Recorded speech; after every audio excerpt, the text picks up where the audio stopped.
começa a ter como base do governo o Sarney, o Renan Calheiros, entre outros, tinha alguma coisa errada. Assim, ali não era o meu lugar mais. Agora dá para governar sem fazer aliança com esses cidadãos? Eu acho que dá para governar fazendo aliança, mas não necessariamente a esse preço e dessa forma. Eu acho que quem diz que governa para todo mundo mente para alguém, né? Então, ou você faz a reforma agrária ou você governa para o agronegócio. Você tem que escolher, né? E quando você diz que não faz dá as duas coisas, é muito difícil, é muito difícil. Essa visão do agronegócio, que é importante para o Brasil, com a da reforma agrária. É evidente que você pode, mas você não tem reforma agrária. Fato é que, independente de qualquer consideração que você possa dialogar com o agronegócio, dialogar com a questão econômica da terra, fato é que você não tem reforma agrária. Né? Fato que ainda é um país do latifúndio, ainda é um país que resiste a fazer uma lei, fazer uma PEC que determine que dono de terra que tenha trabalho escravo encontrado em suas terras, tenha terra expropriada. A gente não consegue aprovar essa PEC. Por que não consegue? Quem resiste a isso? Né? E aí foi para o PSOL e elegeu-se em 2006 deputado estadual. Essa experiência sua como deputado estadual, presidiu a CPI das milícias, está na CPI das armas agora e fez um trabalho de investigação forte em relação às milícias. Freixo, o que o levou a seguir esse caminho específico? Eu sempre fui um militante de direitos humanos, né? Há muitos e muitos anos trabalhando nas favelas, trabalhando nas prisões, sempre com educação e direitos humanos. Quando eu vou para o PSOL, a convite lá do Milton Temer, do Chico Alencar, e aceito, não era a minha vontade inicial, estava saindo do PT com uma tristeza muito grande, foram 20 anos de militância, uma decepção muito forte.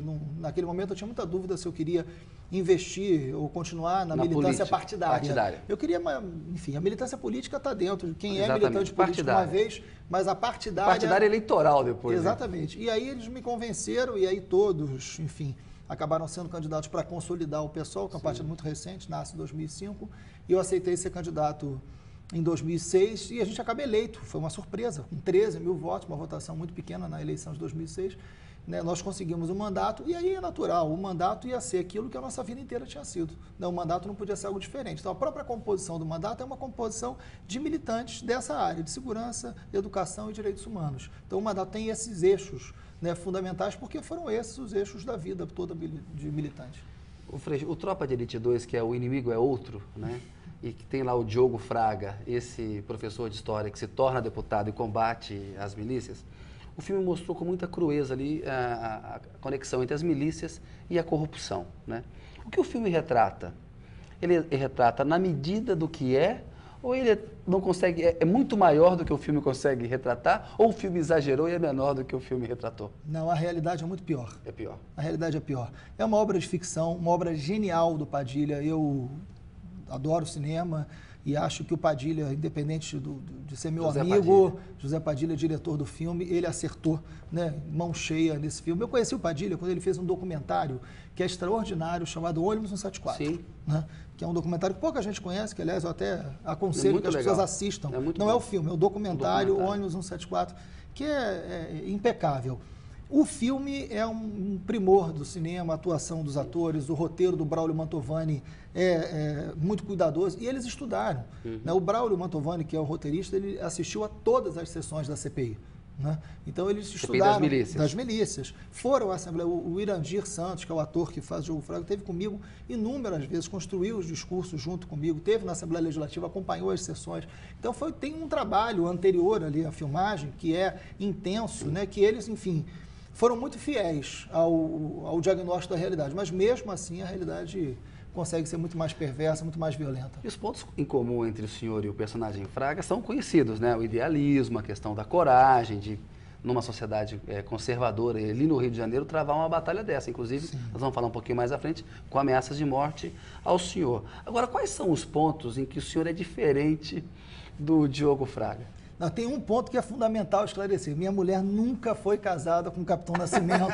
Né? Isso é importante deixar claro. A Renata, né, minha mulher, nunca foi casada nem com o Capitão Nascimento, nem com o Wagner. Melhor ainda. Né? Então, não tem... Essa ali é a obra... Essa é a obra de ficção pura do Padilha. Né? Mas, enfim... E por que ele quis fazer isso? Olha, você sabe criar aquela coisa mais dramática ali, né? Um elemento dramático importante. Né? Para mim foi um aprendizado, eu nunca tinha tido essa experiência de debater roteiro, ler roteiro, para mim tudo era novo, né? E o Padilha me chamou para ajudá-lo nesse sentido, e foi uma ajuda sem nenhum contrato, nada disso, uma ajuda só né, na base da amizade, da intenção de ver um filme e ser fiel àquela luta da gente. É impressionante, assim, porque eles começam um debate de roteiro onde o debate original, o Fraga e o Capitão Nascimento teriam um conflito em função da mulher. Né? A ideia original era essa, né?